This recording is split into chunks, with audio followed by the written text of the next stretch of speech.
Assalamualaikum and hi everyone. My name is Muhammad Khadir Ramadan Shamsuddin and I'm from Group Kaisar Tiongkok and I'll be presenting on our task group D. Moving on, we have a brief introduction regarding what is Linux shell scripting. Shell scripting fundamentally is a basic skill for OS. Its benefit is the benefit of automation. It streamlines repetitive tasks and its real application is used in various environments. And today, I'll be our group will be focusing on voter checker. We check the age of a voter whether they are eligible or not to vote. My name is Muhammad Anik Azfar and I'm gonna talk about task requirement for Group D.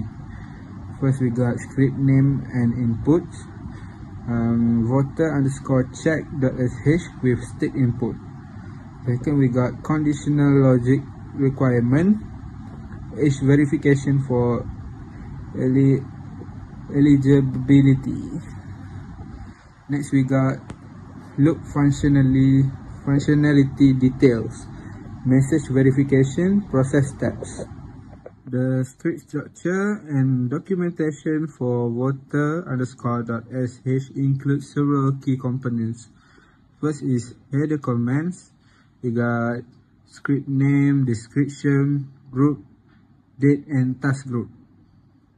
And then we got section command, welcome message, user input, conditional logic, loop and function. And last one is code organization, clearly structured and logically organized, readable code flow and chance understanding, and follow best practice for shell script. Assalamualaikum warahmatullahi wabarakatuh. My name is Adam Iskandar bin Abdullah. My number metric is 085187. Today I'm gonna talk about script walkthrough input and variables. First, I want to explain the input section. The script begins with a welcoming message displayed to the user. It then prompts the user to enter their full name, IC number, state, and age. These inputs are collected to verify voter eligibility based on their age. The second is user sanitization. The script includes input sanitization. This means it ensures that the age entered is a valid integer. It also removes any hidden characters to make sure the data is clean and accurate. The third is conditional logic. After receiving the input, the script uses conditional logic to check if the user is eligible to vote. For example, if the age is 18 or above, the script will display a message saying the user is eligible. Otherwise, it will show that the user is not eligible yet. In summary, this shell script demonstrates how simple commands can handle user input, validate data, and make logical decisions automatically.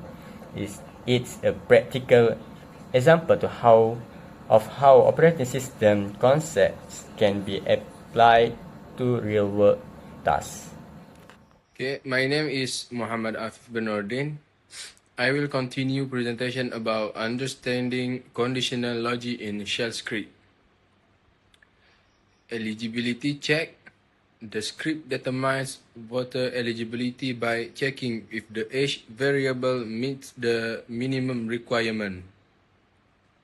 For if statement, an if statement evaluates if the age is 18 or older, assigning eligibility accordingly.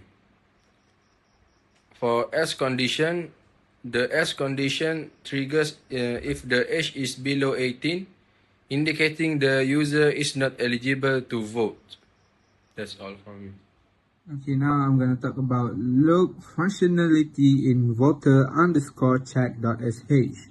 First is iteration. The script uses a for loop to verify voter eligibility through three distinct steps, ensuring clarity in the process.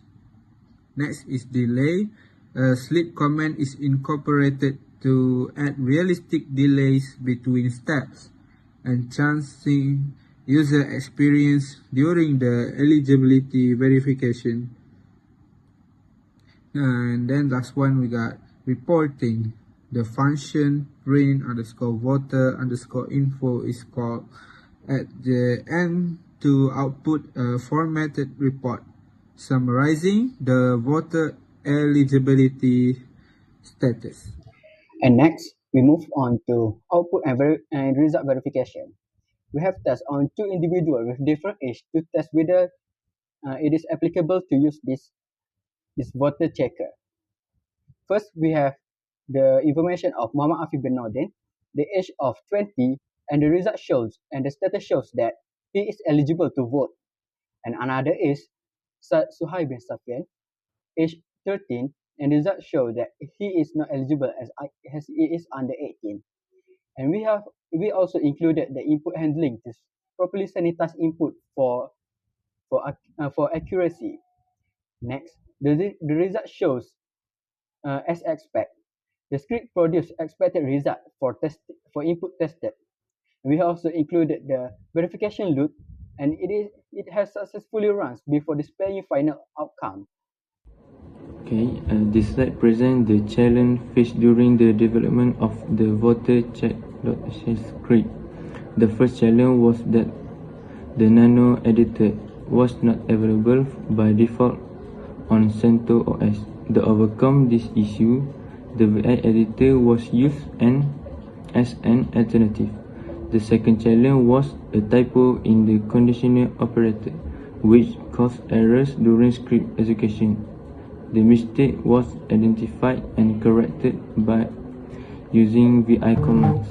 This challenge helped improve troubleshooting skills and provided valuable experience in Linux shell scripting.